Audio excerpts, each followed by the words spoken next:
14 April 1865, 5 hari setelah berakhirnya Perang Saudara Amerika, John Wilkes Booth dan Michael O'Laughlin memasuki sebuah kedai minum di Washington DC, mencari Thomas Gates, seorang ahli pecahkan teka-teki, untuk memintanya memecahkan kode sandi flavor di buku harian milik Booth. That cipher is impossible to decode without the key. What you need is right there. Thomas pun kemudian mulai menerjemahkannya. Booth kemudian pergi ke gedung pertunjukan teater dan menembak Presiden Abraham Lincoln di sana.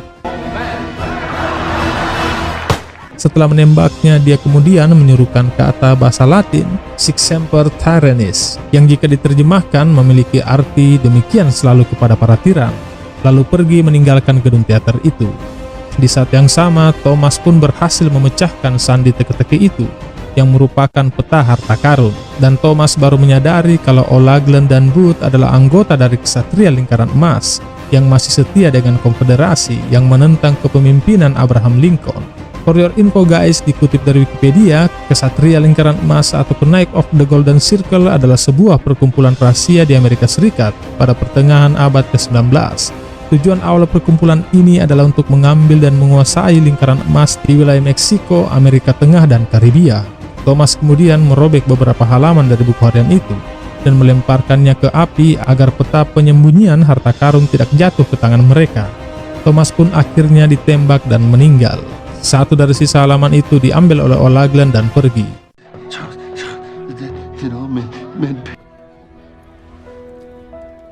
Scene berlanjut kira-kira 142 tahun kemudian. Ben Gates, yang merupakan cicit dari Thomas Gates, memberikan kuliah umum tentang kisah sejarah tersebut pada konferensi pahlawan sipil. Seorang pedagang barang antik pasar gelap, Mitch Wilkinson, yang juga memiliki garis keturunan dari Silas Wilkinson, memberitahu pada semua orang yang hadir bahwa Thomas lah yang mengadakan pertemuan dengan Wilkes Booth di malam itu untuk merencanakan pembunuhan Abraham Lincoln, dan menunjukkan salah satu halaman dari 18 halaman yang hilang dari buku harian John Wilkes Booth. Terdapat nama Thomas Gates di halaman itu. Mereka kemudian bertengkar dan saling mengklaim tentang kebenaran dari masing-masing cerita sejarah kakek buyut mereka. Lalu Gates dan ayahnya akhirnya terdiam ketika sisa kertas itu mengalami kecocokan disatukan dengan buku harian Booth. We'll test this thoroughly, Patrick, to authenticate it. I can't be. Ben kemudian menemui rekannya Riley Poole dan mantan pacarnya Abigail Case, yang merupakan Direktur Pelestarian Arsip Dokumen Sejarah, untuk memintanya mengakses arsip dokumen halaman yang hilang itu. Menggunakan alat spektral di kantor Abigail, mereka kemudian menemukan sandi flavor yang tersembunyi di bagian belakang halaman yang hilang itu. Namun dibutuhkan sebuah kata kunci untuk menemukan petunjuk selanjutnya. This does not prove the theory. No, that's okay. That's okay. All we need is a 5-letter keyword. What's the keyword? I don't know yet. Sementara itu, di tempat terpisah, setelah memeriksa kecocokan halaman yang hilang itu dengan buku harian Booth, Nichols yang didampingi Wilkinson mengumumkan kepada publik melalui media cetak dan internet tentang pengungkapan halaman yang hilang itu dan menduga Thomas Gates adalah dalang dari pembunuhan Abraham Lincoln. Ben bertekad untuk membuktikan Thomas Gates tidak bersalah, namun hanya dengan satu jalan, yakni menemukan harta karun itu. Ben yang dibantu ayahnya menemukan kata kunci sandi flavor itu. His dying breath, the debt that all men pay. The debt that all men pay is death. Yang mengarah pada nama Edward Labolaye, sang penggagas patung Liberty. For your info guys, Edward Labolaye lahir di Paris, Prancis 18 Januari 1811, dikenal sebagai Bapak Patung Liberty, karena dia yang pertama kali mengajukan gagasan tentang monumen patung Liberty yang ikonografik untuk Amerika Serikat. So the only question is, which Statue of Liberty? Exactly. One is in New York. One in the Luxembourg Garden. But he only referred to one as his lady. Ben dan Riley kemudian mengunjungi kota Paris, Prancis untuk mencari petunjuk selanjutnya yang ditinggalkan Labolaye pada patung Lady Liberty.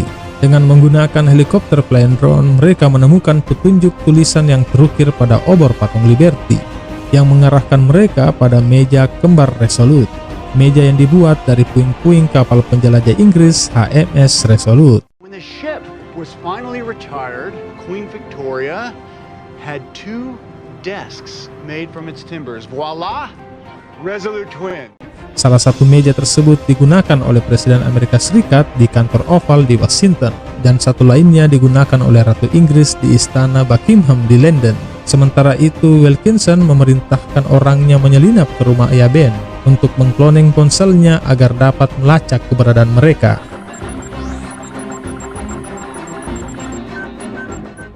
We're in London. We're going to Buckingham Palace. It's Patrick Gates' phone. He's calling Ben. We have an appointment with the curator tomorrow afternoon. Okay, son, just be careful.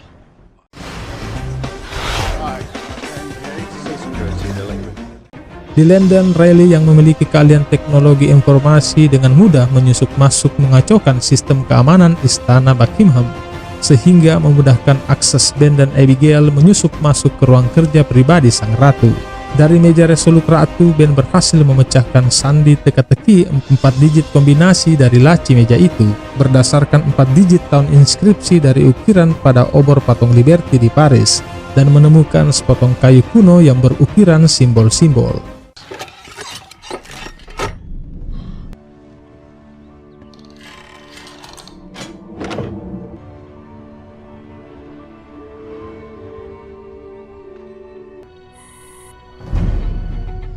Uh-oh. Mayday, Ben, get out of there. What is that? Mereka kemudian dikejar oleh Wilkinson dan timnya yang juga menginginkan kayu kuno itu. Ben akhirnya menyerahkan kayu kuno itu pada Wilkinson dengan membuangnya ke sungai. Namun sebelum membuangnya, dia dengan cerdas telah memotretnya dengan kamera pengawas lalu lintas dan meminta Riley mengakses sistem arsip polisi Langdon untuk mengambil foto dari kamera pengawas itu. Mereka kemudian menemui ibu Ben, Emily Appleton Gates, yang berada di University of Maryland untuk membantu mereka menerjemahkan arti simbol-simbol dari kayu kuno itu. Ibu Ben kemudian mulai menerjemahkan satu persatu simbol itu. Menurutnya, kayu kuno ini adalah peta harta karun yang akan mengarahkan mereka ke kota emas di Cibola. Namun kayu kuno ini hanya sebagian dari peta harta karun. Mereka harus menemukan kayu kuno lainnya untuk menyempurnakan peta harta karun itu. Ben tahu di mana harus menemukan kayu kuno itu. Dia menyimpulkan kayu kuno itu disembunyikan pada meja resolut lainnya yang berada di dinding selatan ruang oval Presiden Amerika Serikat di Gedung Putih. Untuk dapat mengakses ruang oval Gedung Putih, Ben meminta Abigail untuk menemui teman kencannya yang bernama Connor, sang kurator Gedung Putih. Hey! Connor! I'm so glad you decided to come. Connor kemudian mengajak mereka masuk ke ruang oval. Ben yang berhasil membuka sandi kode kunci meja itu tidak menemukan potongan kayu kuno yang mereka cari di meja itu.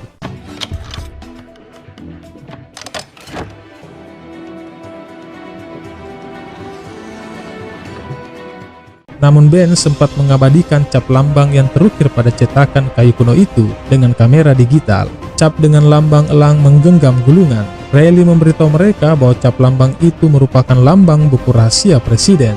Buku yang memuat dokumen-dokumen rahasia bangsa yang dikumpulkan dan diwariskan hanya untuk presiden oleh presiden dan hanya dapat dilihat oleh presiden.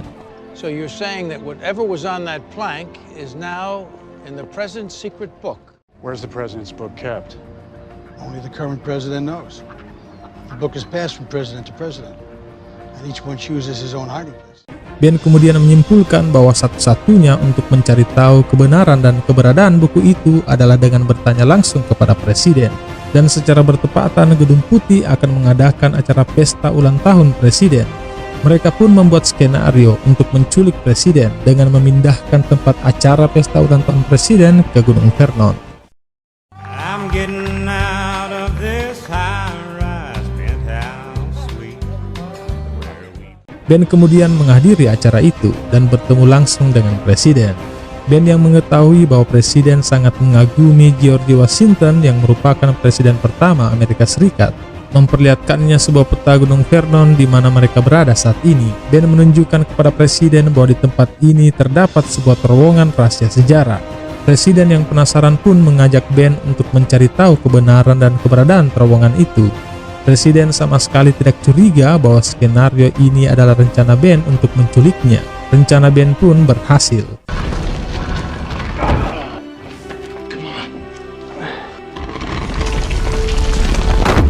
Di saat tanya berdua dengan presiden, Ben menanyakan kebenaran dan keberadaan buku itu disimpan, dan penemuan harta karun itu akan mengembalikan nama baik keturunan keluarga Thomas Gates. Ben juga mengatakan seorang presiden memiliki sumpah akan membela konstitusi dan sejarah bangsa yang menjadi tanggung jawabnya. Presiden yang simpati akan upaya Gates untuk mengembalikan nama baik keluarganya dan jiwa nasionalismenya memberitahunya bahwa buku itu memang benar adanya dan tersimpan di perpustakaan Kongres, dan presiden juga memberitahu Ben kode sandi untuk mengaksesnya. Namun presiden mengingatkan Ben akan konsekuensinya. Ben adalah orang nomor 1 yang paling dicari saat ini dengan dakwaan telah menculik presiden, kecuali jika dia menemukan harta karun itu. Segera Ben, Riley, dan Abigail menuju ke perpustakaan Kongres tempat di mana buku itu disimpan.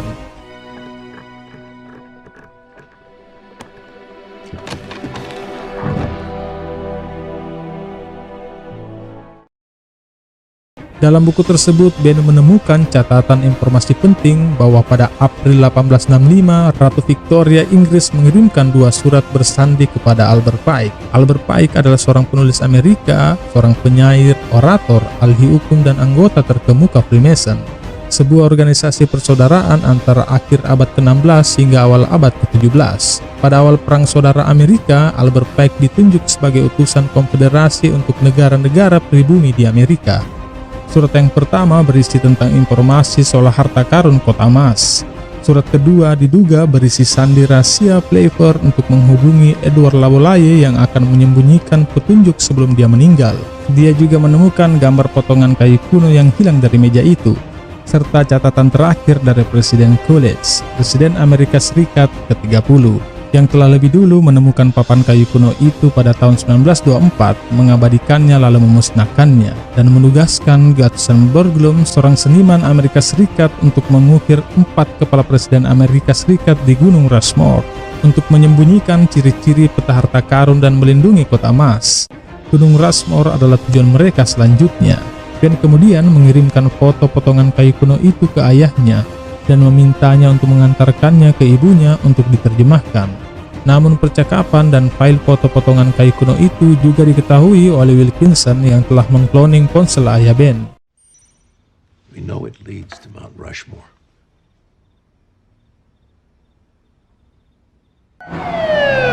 FBI dan kepolisian setempat tiba di perpustakaan untuk menangkap mereka, namun mereka berhasil menyelinap keluar dan meloloskan diri. Wilkinson kemudian mendatangi ibu Ben, memintanya untuk menerjemahkan potongan kayu kuno itu, dan mengancam akan membunuh ayah Ben jika dia tidak membantunya. Dia juga menunjukkan surat Ratu Victoria untuk Albert Pike, surat yang diwariskan oleh keluarganya sudah 140 tahun yang lalu, yang berisi informasi penting dan petunjuk terakhir. Namun menurut Wilkinson, informasi surat ini tak berarti apa-apa tanpa terjemahan potongan kayu kuno itu.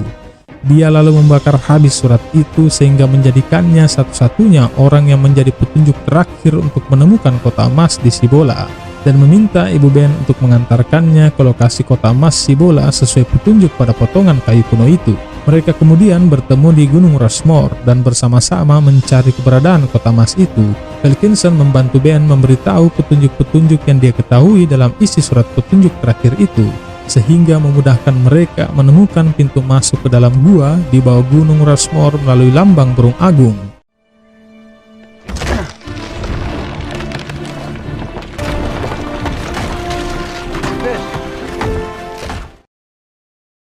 Sejak awal masuk dalam gua itu, jebakan penuh jebakan mereka temui, sehingga membuat Ben, Riley, Abigail, dan Wilkinson terpisah dengan orang tua Ben. Ben, Riley, Abigail, dan Wilkinson terjebak pada lantai yang bergerak labil, ditopang oleh tiang besar yang memaksa mereka bekerja sama mengatur keseimbangan atau mereka akan jatuh ke bawah. Mereka kemudian menemukan tangga tua, menggunakannya untuk menyelamatkan diri dari jebakan lantai itu.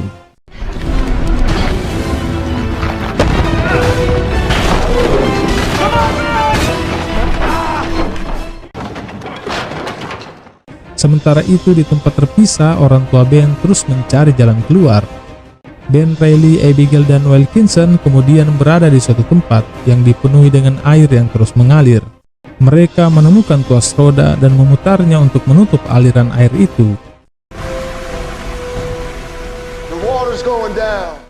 Mereka mengikuti jalan menuju ke bawah dan menemukan apa yang mereka cari.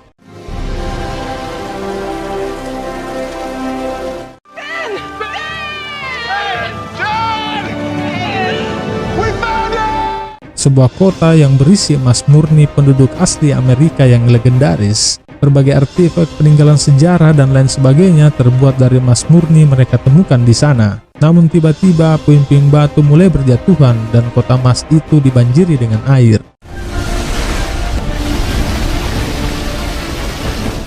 Mereka kemudian menemukan jalan keluar, namun satu orang harus tetap tinggal untuk menahan pintu terowongan. One of us keeps the door open and stays behind.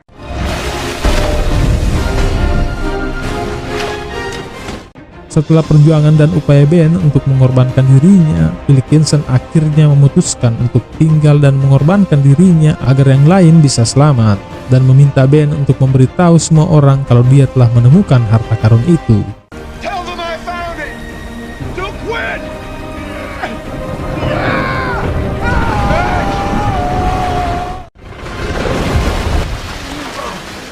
Setelah berhasil keluar, Ben memberitahu FBI kalau mereka telah menemukan kota emas itu, menyerahkan diri dan diantar bertemu dengan presiden.